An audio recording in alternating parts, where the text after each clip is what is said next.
Halo Supergiants, ini gue Bima. Jadi ini adalah episode bareng Kak Jourdan Tuffan yang kita adakan live minggu lalu di YouTube. Nah, karena ada masalah teknis waktu live, gue rasa akan sangat disayangkan kalau obrolan kita kemarin keganggu flow-nya. Soalnya guest kita, Kak Jourdan juga drop so much value on the podcast. Jadi di video kali ini kalian nggak bakal bisa lihat live chats-nya yang berlangsung sewaktu live. Video-video MSG biasanya yang setelah live stream dan di-upload sama YouTube biasanya kita tetap kasih tunjuk gitu live chatnya. Tapi kali ini karena ini adalah re-upload jadi kalian nggak bisa lihat live chatnya. Tapi gue lakuin ini biar kalian bisa lebih menikmati dan dapat ilmunya juga. Jadi gue memutuskan untuk edit lagi videonya dan re-upload menjadi hasil yang sekarang. So, hope you all enjoy.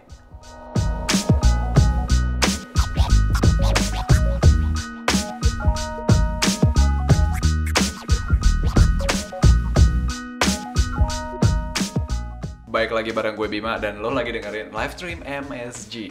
Nah, buat teman-teman yang baru pertama kali nih dengar MSG itu apa sih? Ya pasti di channel MSG ini kalian bisa mengekspek konten-konten yang berhubungan dengan art dan ilustrasi. Dan di sini kita bakal mengekspos dunia ilustrasi dari sudut pandang profesional. Nama gue Bima dan gue bakal jadi host di MSG, di mana hari ini kita bakal ngobrol bareng salah satu tamu spesial nih. Tapi guys, sebelum kita masuk ke podcast kita hari ini nih, di-like dulu videonya, share video ini di story kalian, di timeline kalian, biar yang nonton bisa rame, oke?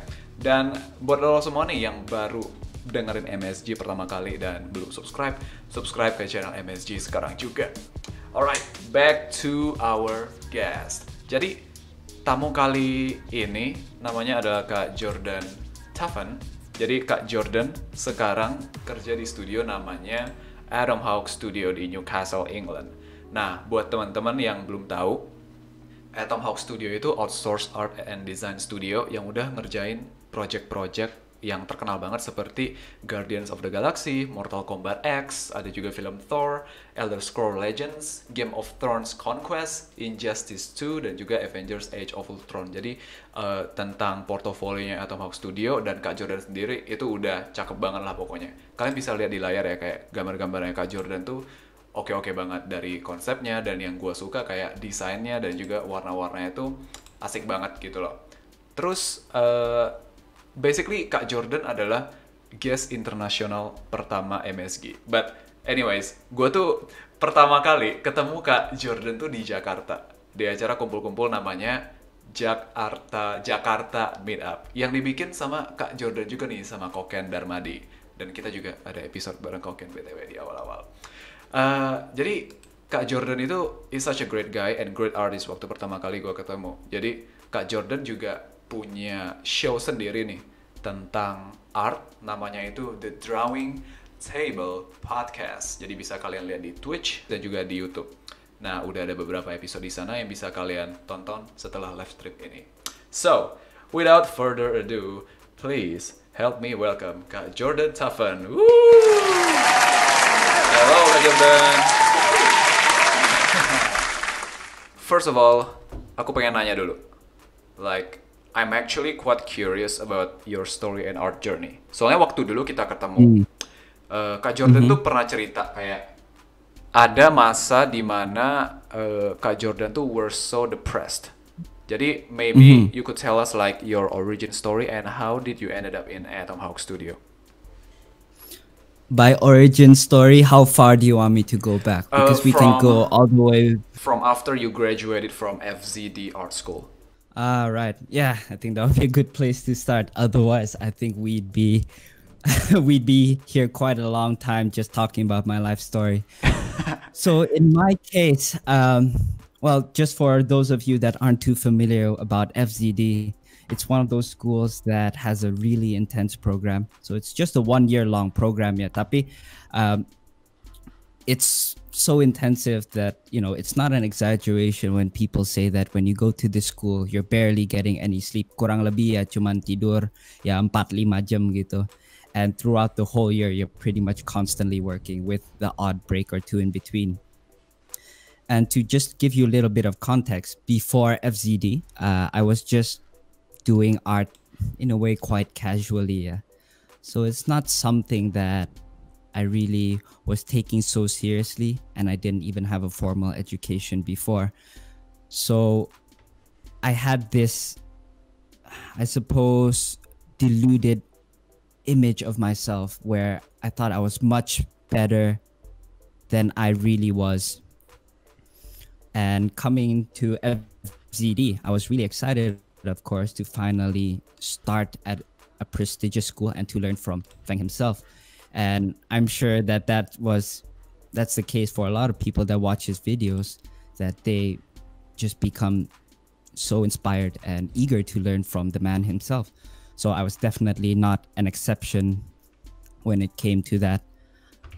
However, the problem is because I never really was in a professional environment or in an environment where there were a lot of good people around me, to the point that by the end of the year, I realized that I was just not as good as I was. I see. And that was a huge wake up call for me, man. And it just left me questioning, if I was any good at all or if I was going to make it.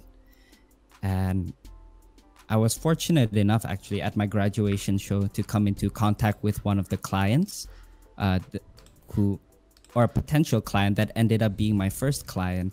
And it was just for a small mobile phone game company. But yeah, even I managed to lose that because I wasn't professional.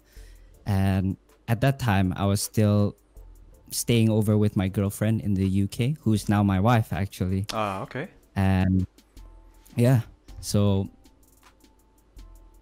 that was quite a while back.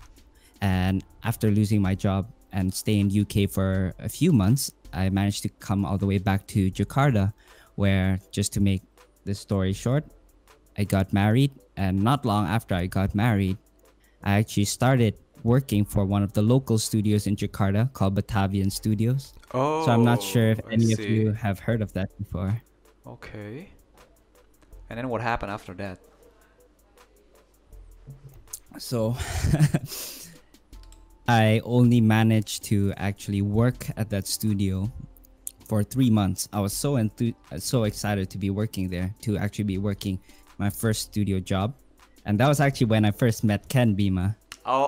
So you didn't met Ken when you were in FZD? No, not met Ken, as in like at least in a professional setting. Before that, I knew him in FZD. Okay. And for those of you that are not familiar with Ken, he's actually my co-host for the podcast and one of my closest friends as well now. So we have quite a bit of history. But yeah, after losing that job, I think that's when I really hit my lowest, man. So just to get back to your original question, is because I was already married. I did not have a job. And I didn't have much savings. And I even had no plans for the future as well.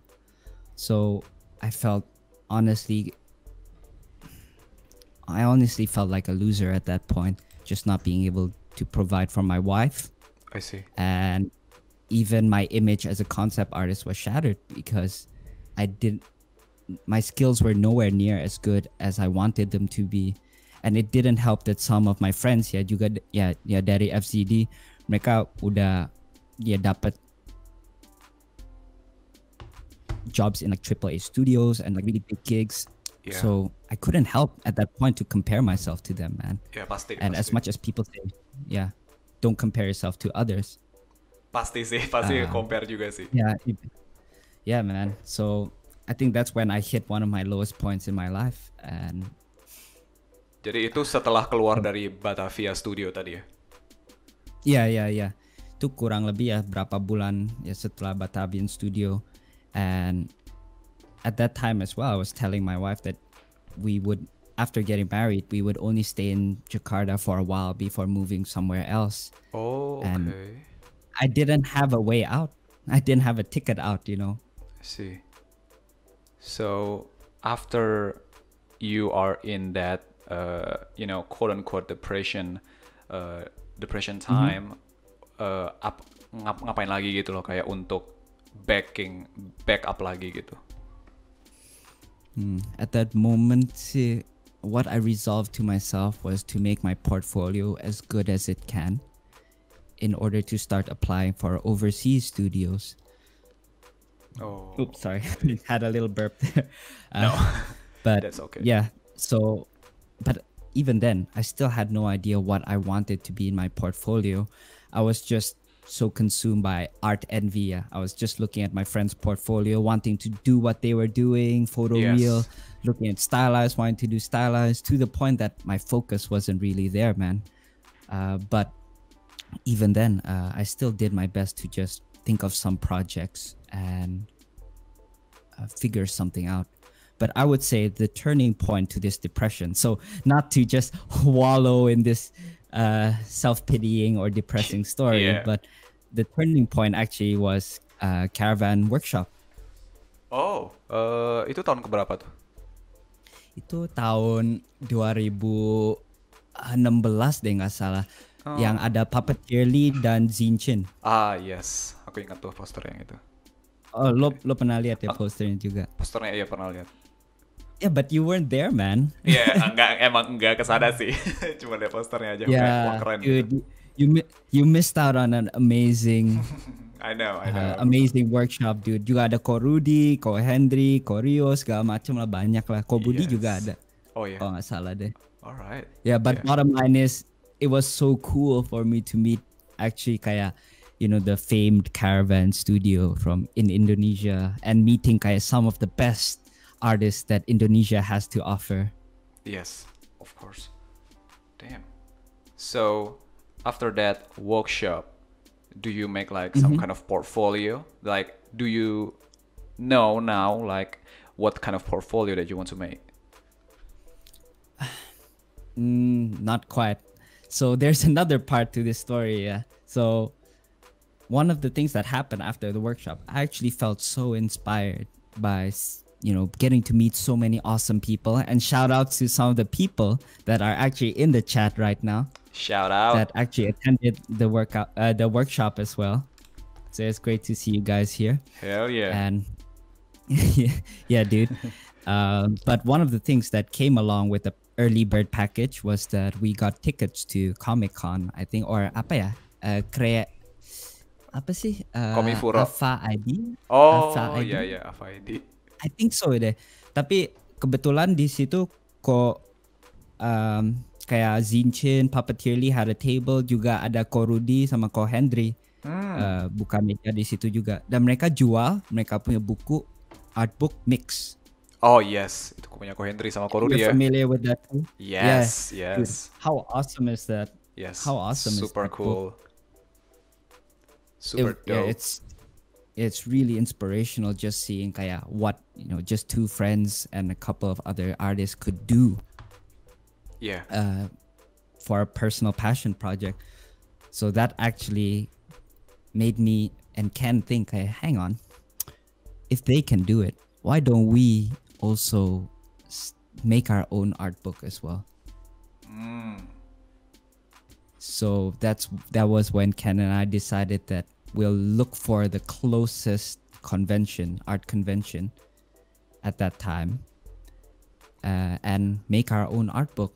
And when we did our research, guess which convention it was and how close it was from that moment. I guess it's PopCon. Close. It's Comic-Con. Oh, Comic-Con. It was just 3 months. 3 months. Oh, 3 months. 3 months. Damn. Yes, 3 months from that moment. So, Ken and I decided to create an art book within 3 months from absolutely nothing at all, dude. Dude, that's insane. I know. And the funny thing is as well, you know, I don't know if you've opened up a table for a convention before, but they ask you to actually attach an artwork of the things you want to sell. Yeah, I have actually, yes. But how do we sell something that hasn't been created before? Nah, itu yang susah sih. Yeah, so what Ken and I ended up doing was that we attached just fake images, just something from our portfolio, and saying that, oh yeah, we'll sell these as prints. Oh my god, dude. just to pass the initial registration. Yeah. Wah. So yeah, Yeah, I know. It's pretty ballsy if you think about it. Ballsy move. Yeah, but also a funny thing as well is that we were planning to do it just the both of us, but just so happened that during the time that Ken and I were finishing, I think a meet up ya in Taman Anggrek. Okay. Dan kita ke Starbucks yang on the bottom floor gitu, just to I guess chill there and have a chat, you know, after the meetup like Ken and I often do. Yes. And we happened to see someone sketching at Starbucks. And we look over and we happen to see him wearing an FZD shirt, I think. Dude, that's cool. I know. It's like meeting an old friend. Yeah, exactly.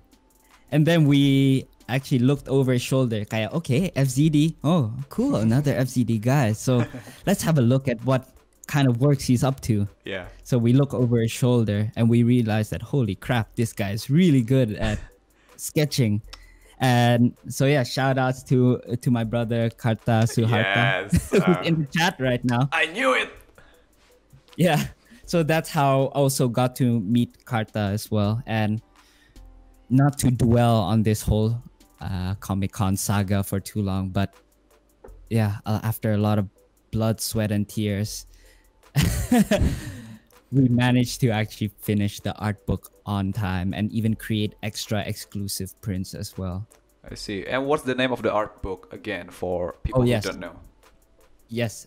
So AE in the chat has mentioned this as well, and also Evan, which is Voyage. Which and it's based off of the story of Sinbad. I see. Okay. That's pretty dope. So I guess those kind of, you know, moment dan juga hasil portfolio yang mungkin membawa apa ya, Kak Jourdan sekarang gitu mungkin. Yeah, it really was karena it actually still is in my portfolio right now. Some of the pieces that I did for Voyage. Jadi kalau you guys buka gue punya ArtStation bisa lihat beberapa karya yang gue bikin. And I think more importantly than that, even though it helped, of course, with the portfolio side of things, more importantly than that is that I actually gained confidence in myself. That if I put my mind to something, I set a deadline, plan for something, and with enough pressure, diamonds can be made. That's a quotable sentence right there. Iya, bener. Sebenarnya kalau kita mau sesuatu emang harus kalau misalnya cuma dipikirin doang, bener-bener chance untuk ngedapetin itu tuh lebih dikit gitu loh. Kayak kita harus bisa nge-planning, terus ngelihat hasil akhirnya, dan bener-bener fokus di sana gitu. It's very true, man. I think that's sometimes the reason why I don't think people tend to get anywhere. And I think this is one of the quotes that you shared on your MSG Facebook page is from Casey Neistat, I think, is that you can't score without a goal. Yeah. And I think hard work is hard work, but imagine that you're putting all this effort in, but you don't actually have a way to direct your energy. So what exactly is this hard work resulting in? Yeah, what's the point? Yeah, exactly, dude.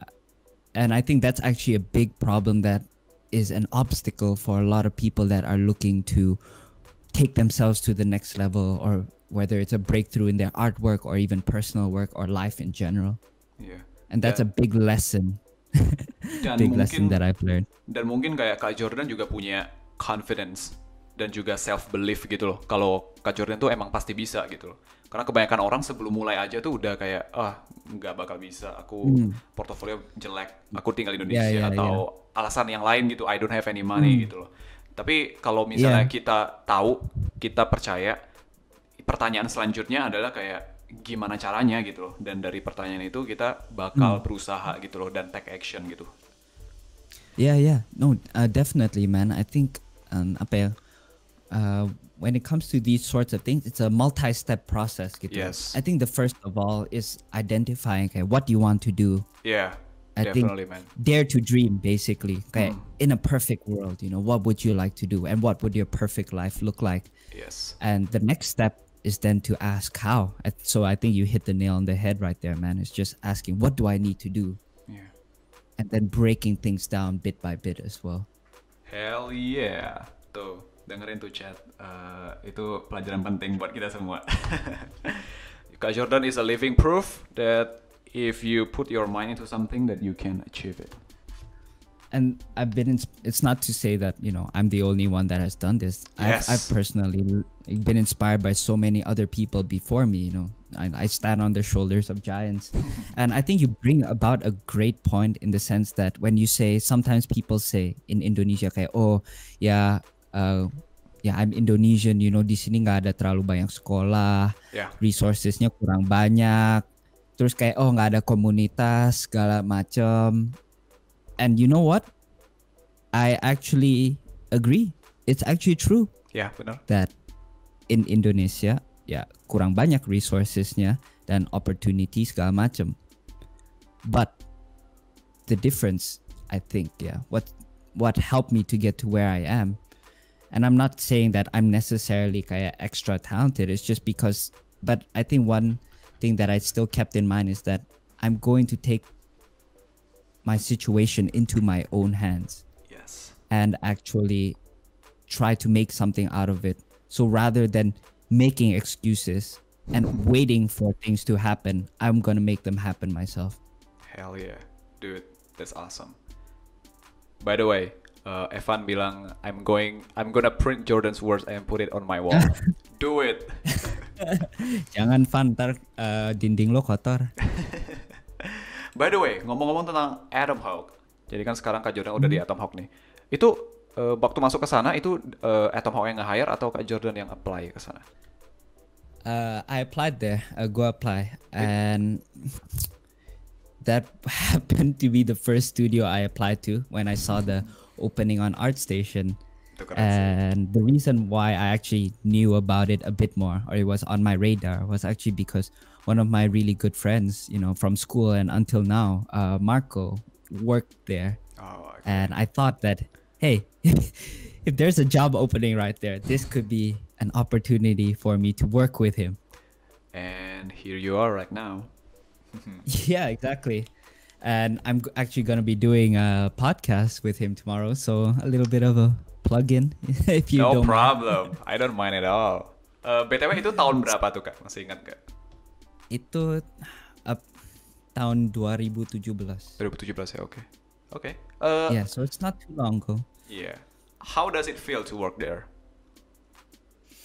Can you tell about like culture, Atomhawk culture? Yeah, of course, dude. And how does it feel? Well, I would say my feelings of how it is to work there definitely has been like a roller coaster. Tapi kalau soal culture, I really like it here, man. I think that why I think so, and what really makes it that way is actually the people there. You see. Tell us more about it.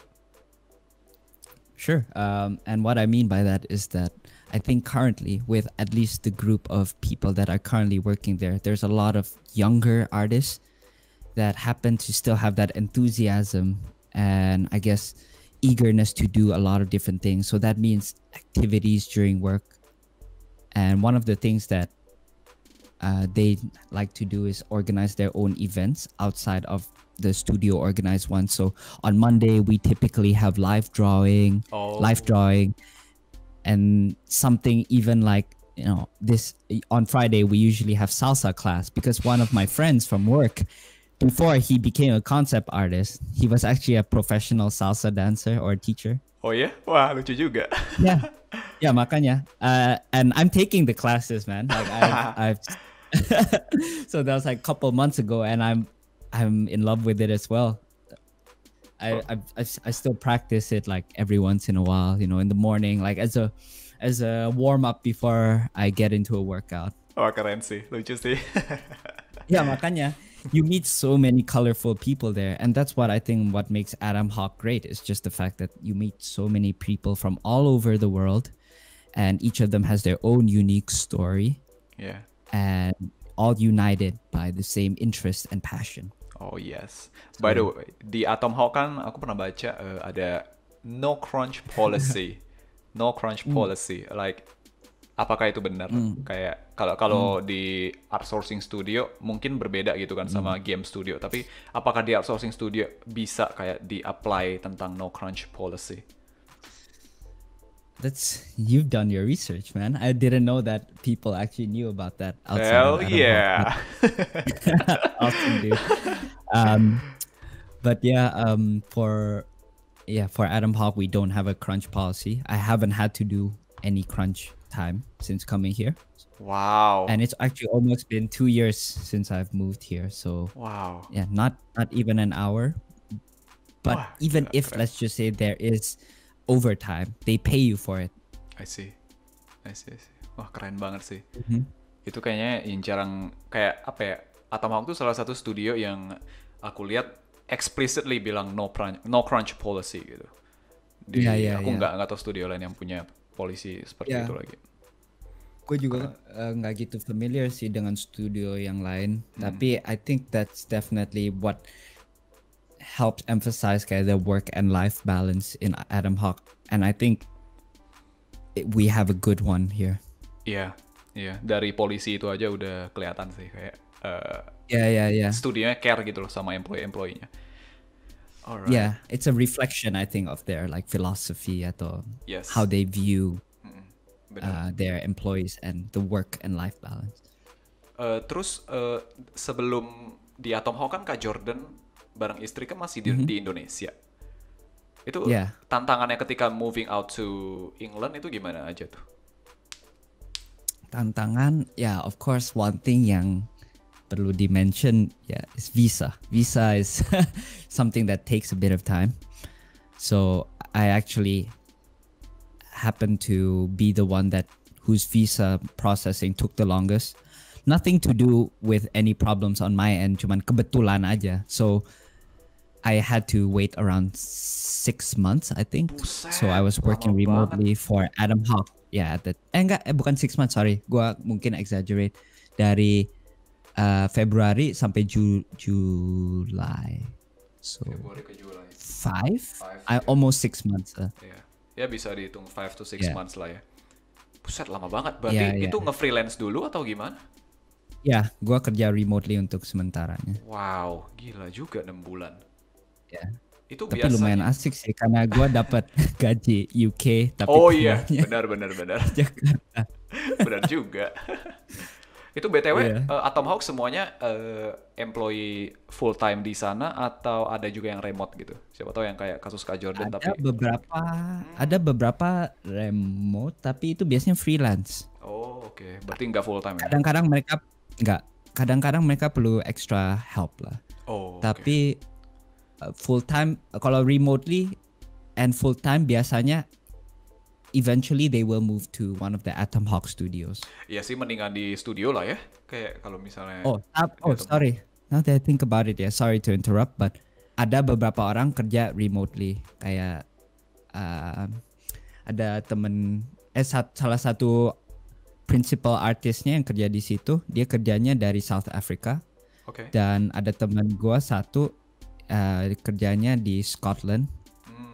Dan ada satu lagi yang bakal pindah balik ke Australia dan kerja dari situ. Itu full time berarti? Full time, Tapi I think it's not available for everyone lah. Untuk orang yang lebih senior aja. Yang udah terpercaya ya? Kalau nggak repot sih. Karena kita di Atomhawk sering ada kayak face-to-face meeting juga sama the art director segala macam. Dan kadang-kadang get into a call with client, dan kalau kita perlu organize all of that lewat Skype call lumayan ribet sih. Iya benar. Tapi I think kalau untuk yang baru-baru ya dengan environment studio seperti Atomhawk, you want to be in the studio, like learning curve-nya pasti lebih cepat gitu loh. Oh, for sure, dude. There's so many advantages to being in a studio. And I think that could make for an interesting discussion, is that some people ask, one of the questions I get quite a bit is, what's better, freelance atau studio? And a second part of that question is that the studio maybe isn't super great, tapi is it worth it nggak just going to work in a studio? Yeah. I don't know if you talk about it. I don't know if you think about that yourself atau karena you do freelance yourself, right, Bin? Aku pikirin sih, tapi aku pengen dengerin pendapatnya Kak Jourdan dulu. I see. Sure, but it'll be also good, I think, for the chat to hear your experience, and I'm curious to hear about yours too, man. Iya. Kalau aku sendiri sih, pokoknya prinsip aku kayak gini Kak. Aku bakal masuk ke studio asalkan nih environment-nya bagus dan itu tuh sangat mendukung untuk belajar gitu loh. Karena banyak banget kan kayak studio yang environment-nya itu ya enggak mendukung, enggak encouraging untuk try new things, and you know kayak settle in aja gitu loh. Aku nggak pengen tuh masuk ke studio kayak gitu. Aku lebih baik freelance dibandingkan pokoknya sampai aku bisa masuk ke studio yang environment-nya bagus, aku bakal pilih freelance gitu loh all the time. Karena at least dengan freelance aku bisa membuat environment aku sendiri. Soalnya kalau kata Simon Sinek, lu tuh ditentuin oleh environment lu. Kalau misalnya lu pemalas di lingkungan pemalas, kalau lu rajin di lingkungan pemalas, mau lu serajin apapun pasti jadi pemalas juga. Jadi lingkungan bagi aku tuh penting banget. Jadi dengan freelance seenggaknya aku bisa bikin kayak meng-recreate environment kantor seperti misalnya dengerin podcast, dengerin audiobook gitu loh. Jadi lebih baik gitu loh dibandingkan di lingkungan yang menjerumuskan gitu. Kayak gitu sih Kak kalau pendapat aku. Yeah, that you make very good points there, man. And yeah, it's actually true. And I firmly believe that the people that are closest to us, is that they generally will shape the way that we behave and also our habits and all of those things as well. So if you're constantly around people with a terrible work ethic or mindset, it can drag you down as well. So that's actually a very good point.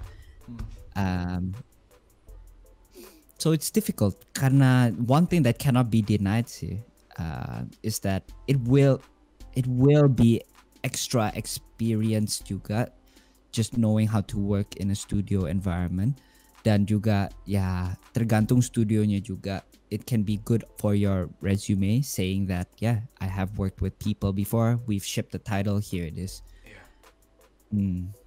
Tapi balik lagi ke tujuan sih kalau menurut aku ya kayak benar. No, you actually make a very good point. Karena mungkin gue rada-rada spoiled aja ya, karena pengalaman gue di Batavian cukup bagus.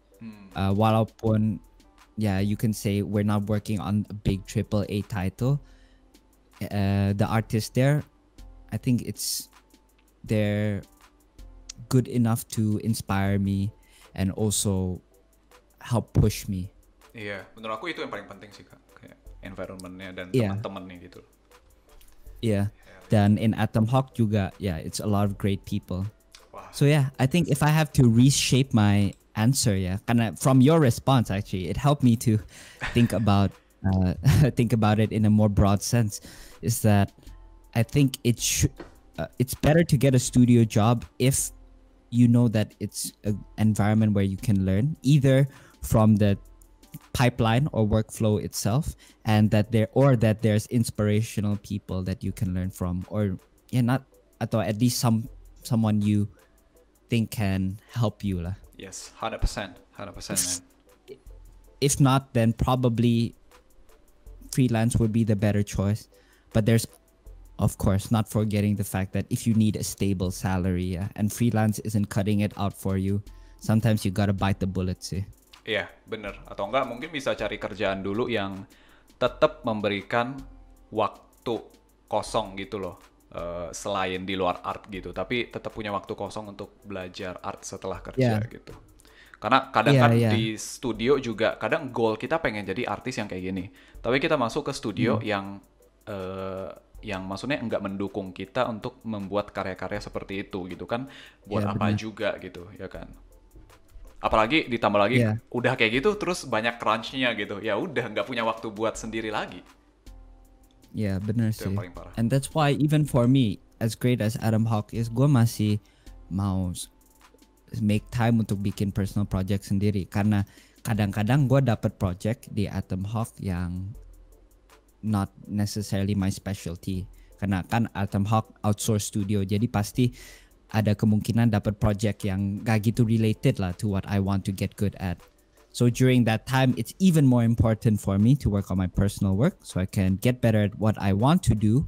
Dan juga, the problem is for some of these projects, I'll have to wait a few years before I can put it in my portfolio. Ya, benar banget.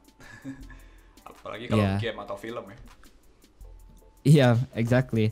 So I guess to neatly wrap up that answer to the question, see, it's more about thinking about your current priorities. If you just need stable income, if you can get a studio job yang somewhat related to art atau art related, walaupun gak gitu bagus, it's better than a job that's not art related at all. I see. And still work on your own time atau take a freelance on the side juga. Tapi kalau ada kesempatan untuk getting good freelance job between a bad studio job, mendingan freelance. Yeah. Tapi ideally speaking sih ya, if you're at especially early stage of your career, you want to get a good studio job where you can accelerate your learning. Yeah, agreed. Ini kan Kak Jourdan masih cukup sering nih ya kayak pulang ke Indonesia nih. Waktu kemarin kan ke Indonesia juga. Terus masih aktif juga nih kayak bikin, kalau ke Jakarta bikin meet up juga di Jakarta meet up. Aku penasaran kayak apa sih yang bikin Kak Jourdan tuh kayak maybe have a connection with fellow Indonesian artists gitu loh. Kayak what's different than England artist community? Well, the simple answer is I was born in Indonesia. So bagaimanapun I'm still Indonesian, and it's where I spend a lot of my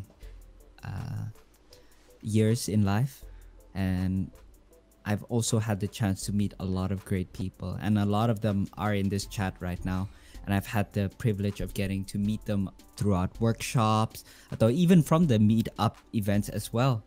And when I talk to them, one thing I realized there's a couple of things I realized. First of all is that I realized that how similar of them some of them are and what they're struggling with to who I was in the past. Or there are some people that don't give me a moment to think about it. Okay. There's some people that I realized that have not had the same opportunity as I had, and that I've been very privileged to get myself. And when you've met a lot of great people that you consider to be your good friends, going through these things, my heart goes out to them. And being in a position as I am, being able to work in a reputable studio overseas and going to FZD, I want to do my part to give back to people in the same way that some people have been so generous to help me out along the way. I see. So if there's a reason why I feel so connected, it's just because I've met so many great people in Indonesia. I see. Kan berarti Kak Jourdan kan dengan komunitas itu ya sering ngobrol lah ya sama teman artis gitu. Perbedaan ada nggak sih perbedaan? Sampai sekarang juga kok. Iya kan, sampai sekarang kayak perbedaan mindset ataupun work ethic gitu loh yang mungkin cukup berbeda gitu dengan artis di England. Iya sih. I think before we jump into kayak soal work ethic specifically, I think there's a few observations that I can share lah. Sure. Dan terutama, and here's a big thing that I've gotten from the people I've chatted to in the artist community. What is that? Atau I'll get to that in one moment. Or also from my own personal experience is that I think everyone here in the chat can agree with me that in Indonesia, art is not respected as much. Okay. I can definitely agree with that. As much, yeah. And when you talk to, when you talk to some people, kaya what you do as a career, atau when some of my friends tell their parents they want to become an artist, their parents usually say that don't do it. You're not going to be able to get any money, or that it's not worthwhile. Yeah, benar. Setuju. And I think that is actually a big problem, and that results, I think, in there not being as many artists in Indonesia just because I think maybe they're not as encouraged, atau orang yang mau jadi artis nggak dapat as much resources kayak sekolah yang bagus dan good people to learn from. I'm not saying that there's none, karena some of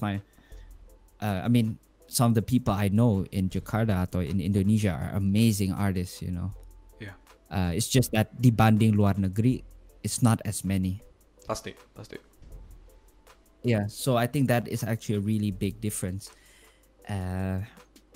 Tapi if you're gonna talk about something more specific like work ethic, and this is my own experience, I would like to actually start off by saying that kind of some of you might have had different experiences, but from what I've seen and also from what I heard, sometimes I will just talk specifically about Indonesia for now, is that kadang-kadang Indonesians have this attitude of kayak they just try to get away with doing as little work as possible. Oh. Iya gitu? And I would like to elaborate that. Kadang-kadang kan kalau misalnya ada orang yang mau work hard gitu atau say, I want to do this, man. Sometimes you'll have your friends atau family joke around kadang-kadang. It's like jangan sok dong kayak masa sih yaelah mana mungkin bisa sih kayak gitu. It's like sometimes in a joking way, but it's like I feel there's a certain attitude in Indonesia that is quite skeptical in a way. Benar. Dan and sometimes when someone does really well, they try and pull them down gitu. That's what I noticed. Nih kata si Evan, daripada kamu freelance gak jelas, mending jaga toko katanya. Sepupu. See what it's things like that kan. Kayak basically people don't believe that art can be a worthwhile career. And as a result, you're not going to get as many schools atau as many people encouraging you to go down that path. And because of that, I think even the work ethic kind of suffers as well. Is that you start being discouraged when you hear that from the people around you, that art isn't worth it, you don't have the talent, it's not worth it, it's not worth spending your time on, mendingan you do something else. So I think the work ethic as a result when it comes to art kurang ya. Kayak it's like there's that lack of confidence that when they go through with this that they'll see something from it gitu. I see. Atau mungkin mereka mungkin awalnya kayak punya confidence tapi gara-gara lingkungan tadi yang kayak Kak Jourdan bilang yang mengurangi gitu. Exactly. And that's really tragic for me, man. Karena who knows, bisa aja that person yang discouraged could have been, you know, the next up and coming artist atau rising talent. Dan to tie it back to what I noticed in UK atau from the people that I met here in Atomhawk, mereka they have okay, it's a bit hard karena Atomhawk ada banyak orang dari negara lain juga dan kayak dari Eropa, tapi at least I've noticed that at least art is more respected in this part of the world lah. Setuju sih. So their parents, when I ask my friends, kebanyakan mereka okay aja gitu. Quite a few of my friends graduated from art schools, not necessarily concept art related, but their parents have been more encouraging gitu. That's what I noticed lah.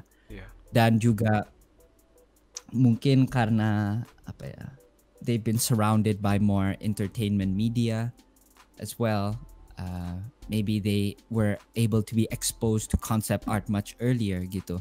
Whereas di Indo kayaknya orang masih kurang tahu concept art.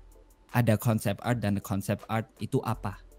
Kebanyakan lebih tahu komik, ilustrasi. Tapi even when it comes to illustration, kayaknya masih lebih narrow aja lah the awareness. Atau mungkin cuma tahu graphic design gitu loh. Karena aku kasusnya dulu kayak gitu. Dan mungkin kalau aku bisa menginjek sebuah pikiran juga, mungkin itu juga disebabkan kayak education system di Indonesia kan kayak kita tuh cuma ada jurusan DKV gitu loh. Kita nggak punya jurusan kayak misalnya entertainment design atau illustration gitu. Jadi orang luar negeri kayak orang western gitu ya, ketika dia kuliah dia bisa langsung menjurus ke arah ilustrasi gitu, sedangkan di Indonesia lu cuma Ya, bisa graphic design gitu, and itu tugasnya udah banyak, jadi waktu untuk belajar bikin portofolio sendiri itu udah jauh lebih berkurang gitu loh, sehingga itu mempengaruhi banget ya, ke kecepatan bikin portofolionya juga kan, kayak gitu sih kalau menurut aku. ya, gue setuju sih.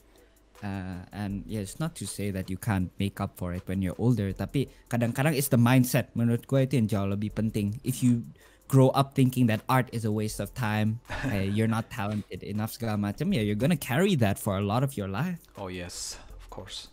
Yeah, like Vyuki is also saying, kayak one of the things you hear often gitu, oh gambar-gambar gitu ya mau jadi graphic designer. Ya, kebanyakan orang ya assume ya what I do juga is like graphic design Iya. atau Bener. animasi. Tapi yeah, it's not, you know. Iya. So it's still a big, I think one of the biggest things that's holding back Indonesia is just the culture. Ya, benar. Culture dan environment itself juga. Ngomong tentang tadi ya, lokal tentang Indonesia tadi, mungkin itu a perfect segue untuk lokal industri ya. Tapi Yeah. sebelum itu aku pengen nanya dulu nih, kayak kan grup-grup art di Discordnya Jakarta Meetup punya Kak Jourdan kan rame gitu ya. Dan aku lihat grup Jakarta Meetup tuh aktif gitu. Menurut Kak Jourdan itu kenapa sih Kak? Karena aku juga banyak lihat gitu grup-grup art yang mati gitu loh, yang udah sepi aja padahal orangnya banyak tapi mati Yeah. gitu. Menurut Kak Jourdan apa aja faktor yang membuat sebuah grup art itu tetap aktif? Menurut gue sih yang paling penting itu it's just actually like meeting together face to face. And because a lot of the people that are active in the chat are the people that have met often in real life as well. So there's not really much room for awkwardness gitu, and people are free to drop by the Discord chat anytime that they like. We talk about a whole lot of different things, so something from a little bit more serious and some questions that or not even questions, and some topics that are a little bit more nonsensical dan yang gak jelas gitu. Dan juga we also try to keep it art focused as well. Dan kita ada beberapa channel, like a feedback channel atau sketchbook channel, which people can share their works and get feedback on them as well. So we were focused on creating a place where artists can feel welcome aja. Apakah itu berarti Kak Jourdan harus tiap hari kayak ngasih update ke grup-grup itu atau mungkin just saying hi gitu? Apakah harus gitu untuk membuat sebuah grup? Nggak harus sih, because the thing is beberapa orang yang aktif itu ya they keep it active without my help. But with that said, I think I can do a better job in dropping by more often. Tapi lumayan susah juga sih karena perbedaan time zone, dan biasanya chatnya aktif pas gua lagi di kantor gitu, dan gua nggak mau ya get too distracted juga sih. Terus pas join udah banyak aja, udah rame aja gitu. Iya makanya so it's difficult, dan pas gua udah balik ke rumah gua udah sibuk dengan hal-hal yang lain gitu. Iya sih. So I try to be kayak pas weekend maybe I'm a little bit more active. Tapi one of the ways that I try to go about it sih in a way is kayak having the podcast so that people can ask their questions there, and Ken of course has been a huge help as well in maintaining the community by still hosting some of these meetups as well, even though I'm all the way over here. Iya, tapi aku lihat Kak Jourdan masih sempetin waktu gitu loh untuk kayak tuning in ke chatnya gitu, masih gabung gitu, kayak masih aja punya waktu gitu loh buat nge-share atau ngasih feedback segala macam, and that's so cool man. Yeah, like I said, I have a special place in my heart for the people in Indonesia, and I've just met so many awesome people, and I really do think that the position I am in right now is one that I don't take lightly, and I view with a lot of responsibility that goes along with it as well, to give back to the people that that were there for me even when I wasn't so advanced in my career. I see. Ya, benar. Nih ngomongin tentang tadi ya lokal industri juga nih. Kan kita udah ngomongin tentang grup Jakarta Meetupnya. Sekarang kita ngomongin yang tadi nih, yang lokal industri. Menurut Kak Jourdan, kemana sih gitu loh kayak lokal industri di bidang ilustrasi ataupun konsep art ini bakal kedepannya tuh bakal kayak gimana gitu kalau Kak Jourdan lihat? That's definitely quite a challenging question to ask karena I've only had the chance to work with a local studio once dan most of what I know itu ya cuman ya dengar dari orang lain aja sih. But I'm very hopeful. I think that's one word that can summarize how I feel about the local industry. Some people might think that Indonesian industry, there's no future in it, but I have been very encouraged by seeing just how good some of the local artists have gotten in the last few years. Yeah, benar. And how many of them are doing things as well. And this is actually one of the differences I'd like to touch upon between like the industry here, atau the people here, and also the culture in Indonesia, is that in Indonesia, I think there's a lot of people with an entrepreneurial spirit, the willingness to just make something from nothing. Yeah. And whether that's a school atau a studio and things like that. Atau ya yang kita sering lihat ya kayak di Instagram orang buka toko sendiri gitu.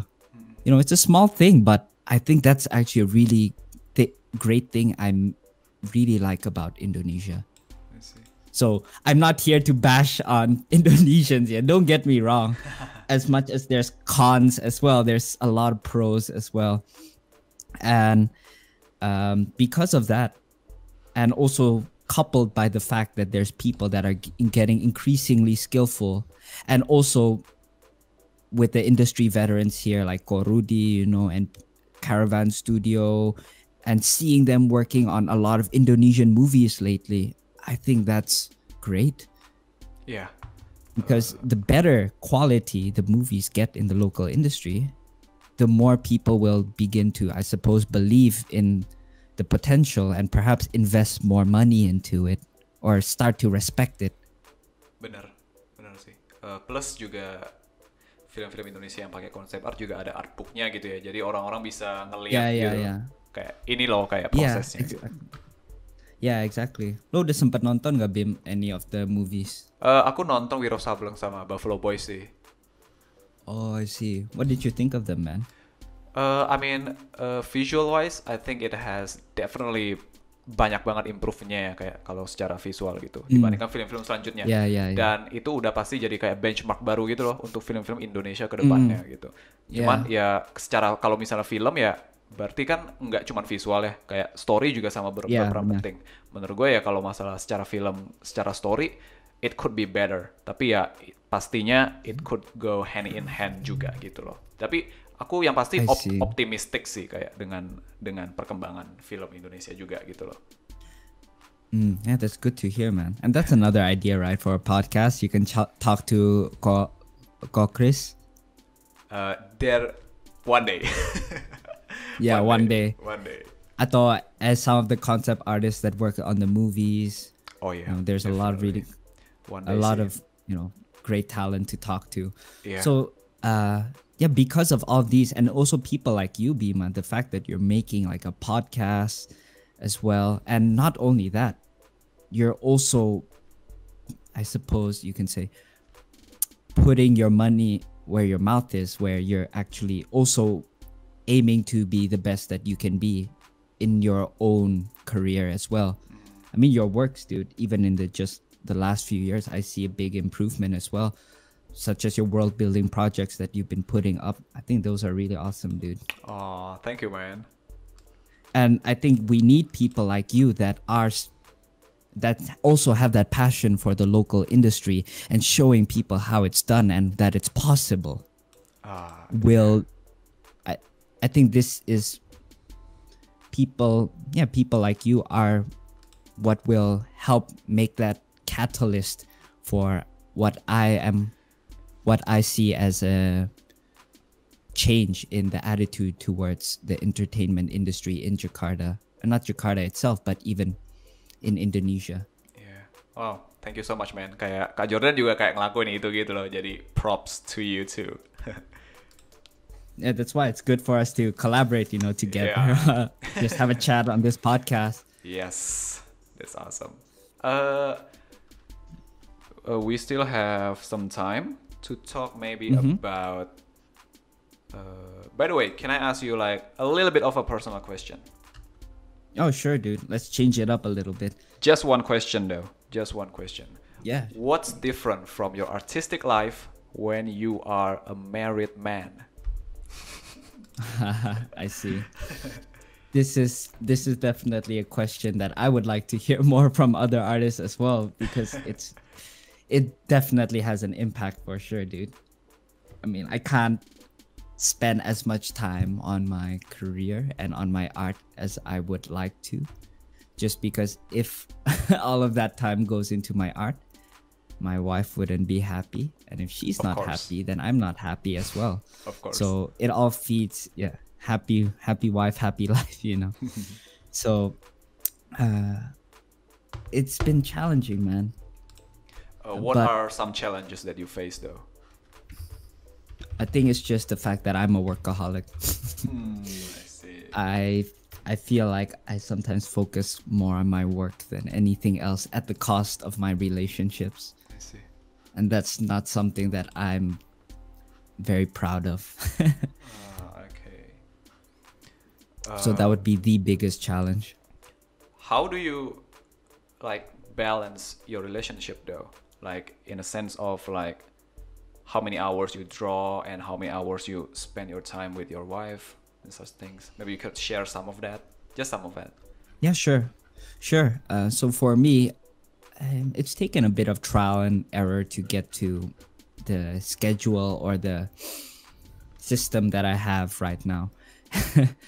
And back then, I think I didn't quite have a schedule, so I would just do things whenever I felt like it. But it seems to be the case that when I would feel like doing something, it would be most likely doing more work. So that wasn't gonna cut it out. And my wife told me, you're spending too much time on work. So what I ended up doing is scheduling certain time of the week to spend with her. So one of the things that I've been trying recently is that after work, I spend around 30 minutes just doing chores like washing the dishes. But during that time, I talk with my wife as well. So I'm trying to kill two birds with one stone here, where I get the house chores done and also spend time with my wife. Yes. And on Wednesdays, I've set it out as a rest day where I don't do as much work or any work, and I just do something with her. I see. And on weekends, I spare a bit more time with her, especially on a Sunday. And that's turned into something that's I've been calling Sushi Sundays. Ah, that's cool. I've actually gotten into making sushi recently. Wow. Out of all the many other things that I've been trying out lately. And yeah, during that time, she helps me out and we just have a talk and we enjoy the sushi together and go out for a walk as well. So that's what we've been doing. That sounds like fun, man. That's lovely. Oh, I must say. Oh yeah, dude. Yeah, I mean, nothing brings a couple closer together than sushi, right? Right. It's not fake, Yuki. It's legit. Is she an artist too? I'm just curious. Oh yeah, she is. Oh, that's probably something I should have mentioned.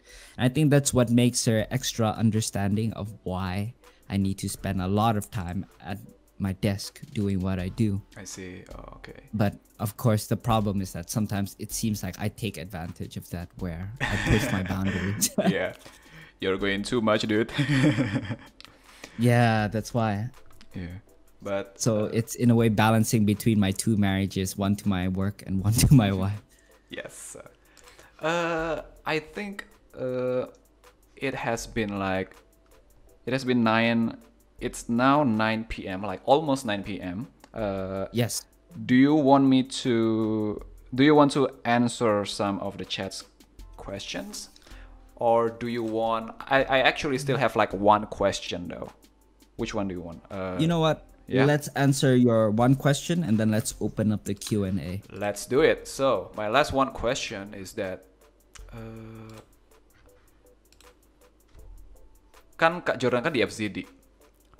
Apakah ada perbedaan workflow ketika Kak Jourdan di FZD dan di Atomhawk Studio? I see. So it's more of a technical related question, huh? Iya, soalnya kalau menurut aku cukup penting gitu, ya kan? Apa yang dipelajari di sekolah kan ya bisa may or may not berhubungan atau cocok sama kerjaan yang sebenarnya gitu loh. Jadi pengen tahu aja sih. Yeah. Benar sih. And this will tie it back nicely to what you said about how the people around you will influence you. So in my case, Atomhawk has actually changed my workflow quite a bit. Karena pas di FZD yang di-emphasize itu design thinking. And kebanyakan design thinkingnya based off of real world stuff. Oh, I see. And the reason why they emphasize that is because there's so much cool stuff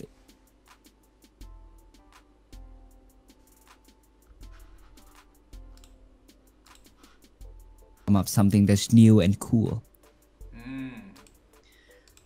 So we were stuck in it was drilled into us just to look at real life reference a lot, and also the hard fundamentals. And I think that's very important, of course, for a beginning student.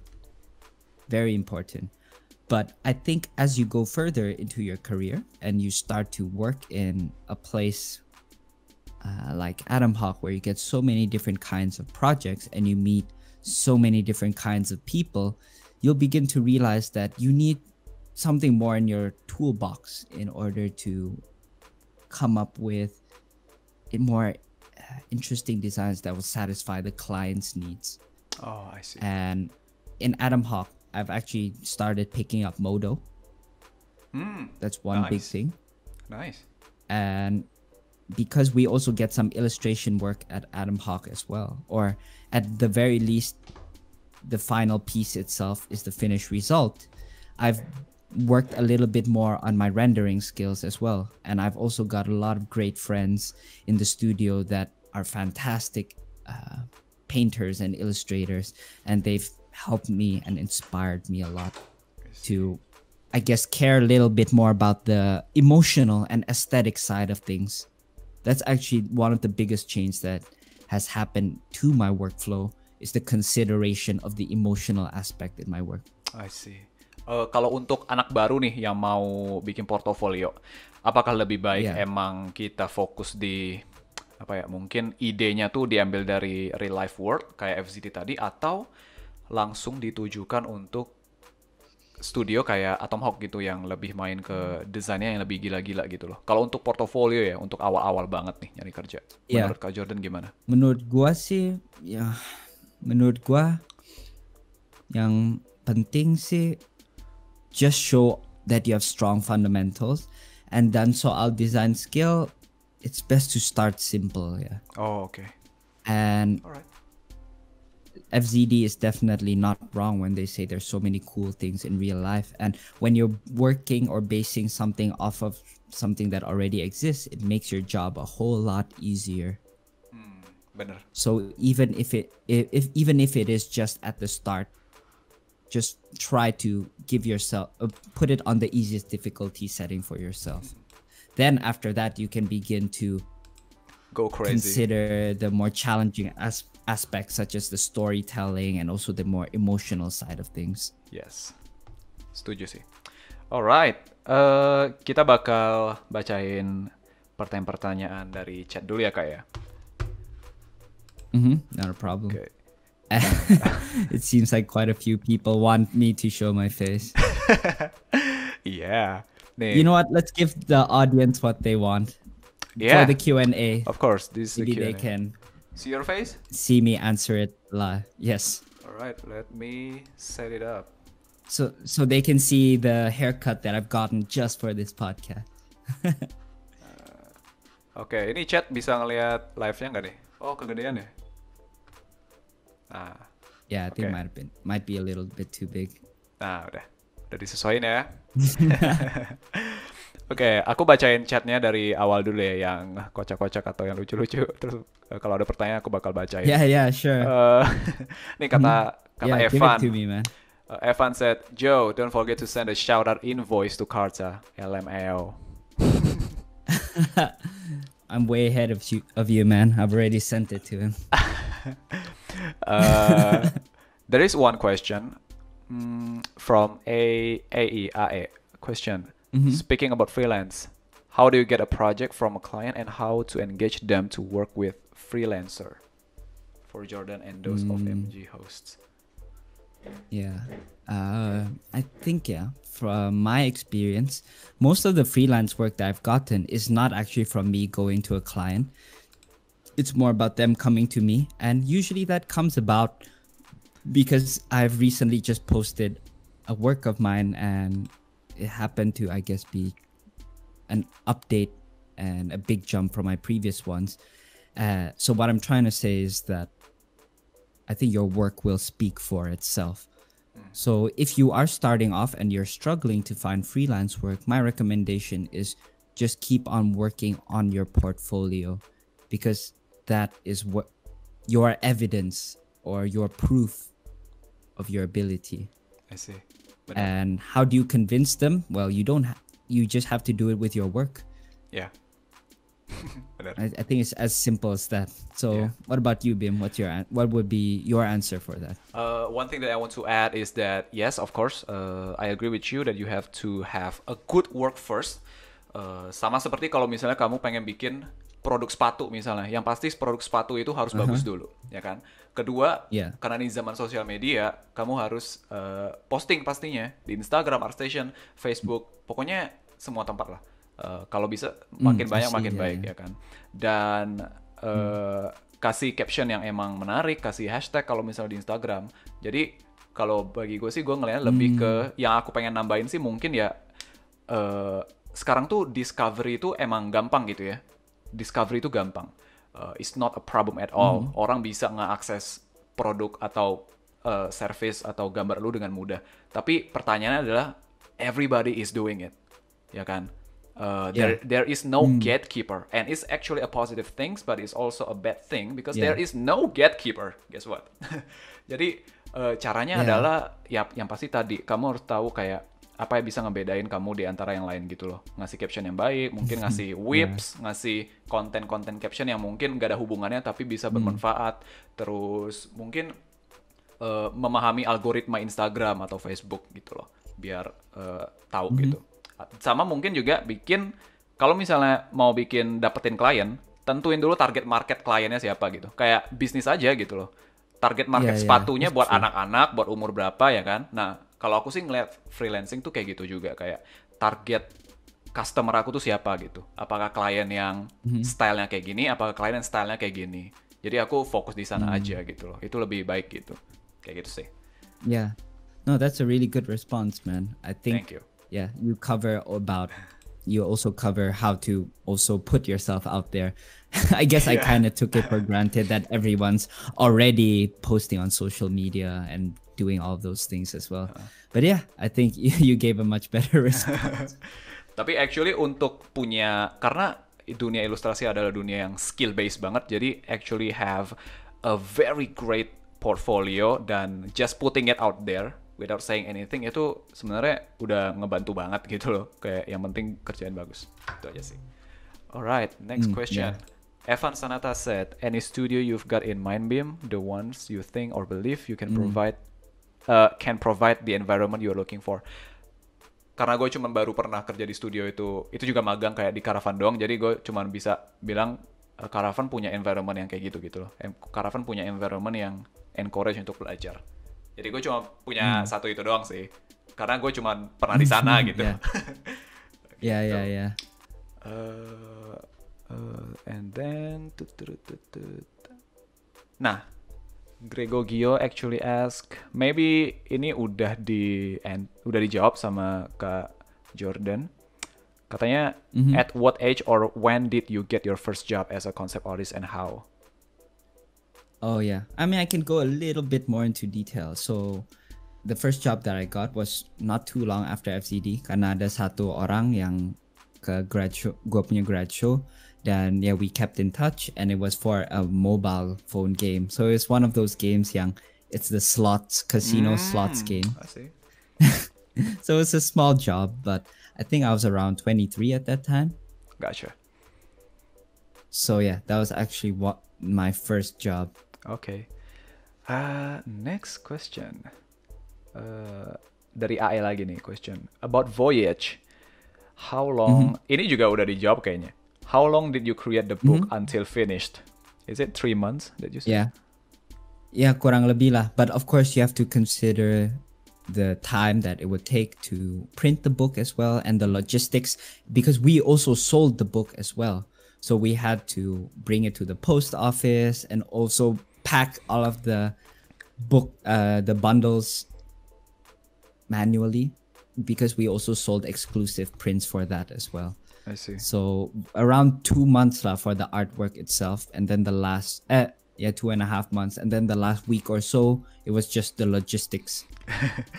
I laughed because Ken Darmadi said, no, I thought he was going to talk about our first studio job. Oh, I mean, I can very briefly. And that was for Batavian Studios. And I did actually mention it earlier, Ken, where I said that's where we actually first met in a professional setting. And it was the beginning of a beautiful partnership, because I don't think we were really talking that much at that time.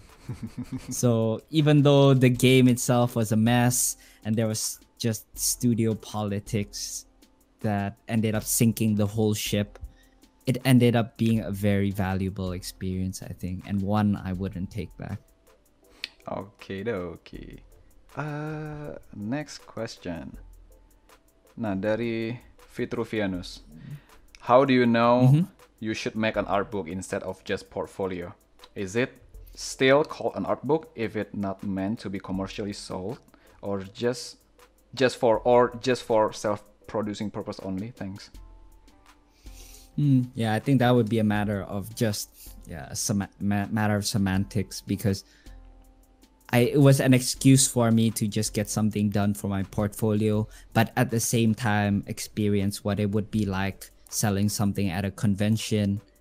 And I think it was also added pressure to deliver something on time. Karena kadang-kadang with my own personal portfolio, I'll be a lot more lax with my deadline setting. Yeah, benar. That I would keep on pushing it back. So this time, it's do or die. I don't want to show up at the convention with an empty art book. That was a huge motivator for me, man. Hell yeah. Just not let that happen. Jadi biar ada pressure so juga in a way, yeah, exactly. So it just lights a fire under your ass, and you can't just sit there, and take your time. So in response to your question, you can even make an art book after you finish your portfolio. So it's just you have to think about why you want to do an art book, really. If you just want to sell it, then yeah. If you want to make a portfolio from it, then you can also take your time. But if you want to sell it, then you have to think about the logistics of things as well. So just think about what you want to get out of it. All right. And also he said, I don't know if it's he or she, by the way, boleh di-share invitation Discord-nya? I think in general, for our Discord, we do invite people yang udah at the meetup, karena one of the problems is that we do, and this is actually why I would say the Discord group is quite active and quite close-knit as it is, karena most of the people there that join are people that have joined the Jakarta meetup at least once. Oh, that's a good strategy, dude. Yeah, jadi it's not, I mean, of course there's still people that are inactive, and it's nothing personal as well. It's just that in the interest of just keeping the community alive, and also at least that when people join, it's not just that they're gonna lurk there and do nothing gitu. Ya, benar. I guess. Oke, mungkin Vitruvianus bisa DM atau personal message ke Kak Jourdan aja ya. Okay. Yeah, atau kalau enggak, you can look up Jakarta Meetup. I can type it in the chat. Okay. And if you are in Jakarta, atau you join, if you happen to be in Jakarta sometime, yeah, just try and go to one of the meetups, and after that, we'll be more than happy to have you in the Discord group as well. I'll put all the links in the description after we finish this session, by the way. All right, yeah, that would be awesome, dude. Yeah. Jess Rafael said, yes, we need more Bima. Oh, thanks, dude. Oh yeah, we do, definitely. Dose of Bima. AS said, oh no, we've already answered that. And oh, there is some more technical. You can choose to answer it or not, by the way. If you don't want to answer it, you can just say it and we can skip that, okay? Jeffrey Jonathan, he said, how do you choose color when designing something? That is definitely a very open-ended question, but in general, the way that I think about color is depending on the purpose of the piece that I'm creating. If it is, you know what? I will just say this. The main thing that I think about choosing colors is what purpose is the piece that I'm working on. If I'm more focused on the emotions, then I would try and choose a color palette that conjures a certain emotion. So if it is something that is a little, maybe I'm designing a city that's near a volcano, then I probably choose more earthy colors with some warm accents as well, something like that. Whereas, if I'm designing something that's the polar opposite of that, where it's in a cold environment, I might choose something that's blue. So that's something more from a functional point of view. However, if I'm thinking mostly out of a more emotive point of view, then I'll think about what colors conjure up what emotions. So even red, it can mean passion, it can mean danger perhaps, or it can mean warmth and comfort. So it all depends on the context of the piece that I'm creating. Gotcha. Jadi kan itu berarti basically pelajari tentang color mood kali ya, hubungan warna antara warna sama emosi gitu loh yang berhubungan. Yeah. And there's always kind of idea of just creating a more functional design. Jadi if you're coloring wood, ya udah you choose brown. Tapi if you want to focus more on the emotion side of things, then you can maybe make the wood a little bit cooler gitu to conjure up an emotion of calm perhaps, to something along those lines. Mungkin satu lagi kalau dari gue, go ahead. Go ahead. I was just gonna say, in response to Korudi, who's in the chat actually. Oh really? Wow. Hello Korudi. Yeah. So if that is in in response to my answer, then thanks Korudi. Really appreciate it. And good to have you here. Mungkin juga kalian tuh bisa beli, kalau misalnya struggle di warna, bisa beli bukunya Disney Pixar yang apa sih judulnya, aku lupa, kayak Colors gitu, yang isinya tuh misalnya warna biru. Jadi semua screenshot dari film Disney yang ada warna birunya itu ada semua gitu loh, screenshotnya gitu. Aku lupa judulnya. Mungkin ntar aku taruh di link di description. Yeah, and that would be more for like key illustration atau a color, a mood board atau beat board. So that would be something you'll think about, the global color lighting gitu, instead of maybe something that's a bit more functional. You want to think about it more from the emotions kan. Yes. Fiuki, and also the book, James Gurney's Color and Light. Yes, hell yeah. Fiuki said, I mean, that's like a Bible for us, man. Fiuki said, how to get sexy haircut. Kesini dong Vyux, lo gunting rambut di tempat yang sama aja. Gue traktirin deh. Apa yang bisa dilakukan supaya entertainment industri Indo bisa lebih appreciate dan kasih lebih baik fokus ke proper concept design? A question from Ken Darmadi. Oke, ini terakhir ya guys. Yeah, okay, definitely. Otherwise, I also might keep on going on and on. And I'm sure some of you have to go to sleep as well. Yeah, that's actually one of the things that I noticed with the local Indonesian industry, is that kita kebanyakan lihatnya illustration ya, and even our design sense kebanyakan influenced by other illustrators. I would say is to develop a certain appreciation. See, it's very difficult. It's not something that someone can necessarily build if they don't have an interest in it. Tapi I think what could actually increase the amount of people developing a taste for it is perhaps even having a need for it. Karena kebanyakan in our industry, kayaknya in the local industry, desainnya juga is for smaller games and or illustration, so we don't have to think as much about it. So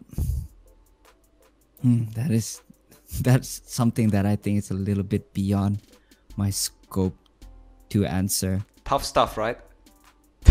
Yeah, it's really tough stuff. Tapi I would say, yeah, here's one thing lah. I guess if I had to transition it into something and recover the question is that just realize that in this industry, it's not just about illustration. And if everyone's doing illustration, there's only a limited number of jobs. And there's only a few people that I think will really get it. So if I would say try and look into other things as well, such as concept art and also maybe even 3D modeling, because those are related to the entertainment industry as well. And who knows, you might actually be better at that than you might be at illustration. And I know some people that have gotten into overseas industry because they've taken something like 3D. So one of my friends, like Tommy, who works in Riot Hong Kong, is working there as a character artist, and I have a few friends that work with me in Batavian studios that are working in Malaysia, for example, as 3D artists. So I would say it's just more about exposing yourself to more than illustration, and who knows, it might even awaken a latent appreciation for concept art and heavier design thinking. Dan aku lihat nggak ada pertanyaannya lagi. Jadi, let's wrap it up. What is the best advice you ever got that you can share with us tonight? Man, I have way too many advices that have been very useful for me at different stages of my life. But since we've been talking about the local Indonesian industry and about my experience with it, I would say... This is really heavy question for me. But I would say for a lot of the people that I've talked to, some of the problems that they have, I think is, the fact that a lot of people have a lot of different excuses, whether it's, like I said, lack of resources, there's no time, and maybe the fact that in Indonesia, there's no hope for me. And I would say that now we are in a time where we have the most resources available to us through the power of the internet. And I know a lot of people, Indonesians and non-Indonesians, that have managed to make it into the industry, even if they were doing a completely different career before and they only managed to squeeze in their art in their spare time. They were able to do it because they actually chose to take responsibility for their own life and begin to take steps in order to achieve them. And for more practical advice when it comes to that, first of all, like I said earlier in the podcast, dare to dream. Just because your dream might seem scary to you, it doesn't mean that it's impossible.